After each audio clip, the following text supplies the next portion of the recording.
কোন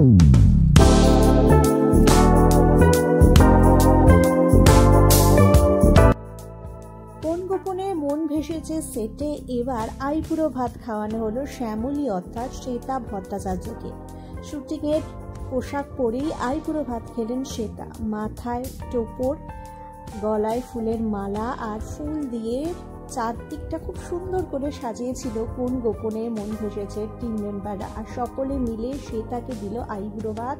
আর দেখতেই পাচ্ছেন রয়েছে অনিকেত এবং গোটা কোন গোপনে মন ভেসেছে পরিবার, আর সকলেই খুব খুশি শ্বেতার আইবুড়ো ভাত নিয়ে। এবং কি কি ছিল মেনুতে? পোলাও ছিল, ভাত ছিল, মাটন ছিল, ইলিশ মাছ ছিল, গলদা চিংড়ি ছিল, পায়েস ছিল, আরও অনেক পদ ছিল।